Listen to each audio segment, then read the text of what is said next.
આગામી 4 દિવસ રાજ્યમાં ફરી ધોધમાર વરસાદ ખાબકવાની હવામાન વિભાગની આગાહી છે। આજે દક્ષિણ ગુજરાતના 3 અને 2 સંઘ પ્રદેશોના કેટલાક વિસ્તારોમાં ભારેથી અતિભારે વરસાદની હવામાન વિભાગની આગાહી છે।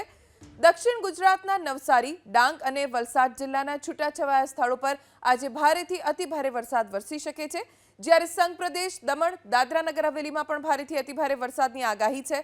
ઓરેન્જ એલર્ટ અહીંયા જાહેર કરવામાં આવ્યું છે। આ તરફ સૌરાષ્ટ્રના 3 જિલ્લાના છૂટાછવાયા સ્થળો પર ભારે વરસાદની શક્યતા છે। ગીર સોમનાથ, અમરેલી, ભાવનગર જિલ્લાના કેટલાક છૂટાછવાયા સ્થળો પર ભારે વરસાદ પડી શકે છે, જ્યારે સુરત, તાપીની સાથે સંઘ પ્રદેશ દીવમાં પણ ભારે વરસાદની આગાહીના પગલે યલો એલર્ટ જાહેર કરવામાં આવ્યું છે। આગામી 4 દિવસ રાજ્યમાં ફરી ધોધમાર વરસાદ ખાબકવાની હવામાન વિભાગની આગાહી છે। આજે દક્ષિણ ગુજરાતના 3 અને 2 સંઘ પ્રદેશોના કેટલાક વિસ્તારોમાં ભારેથી અતિભારે વરસાદની હવામાન વિભાગની આગાહી છે।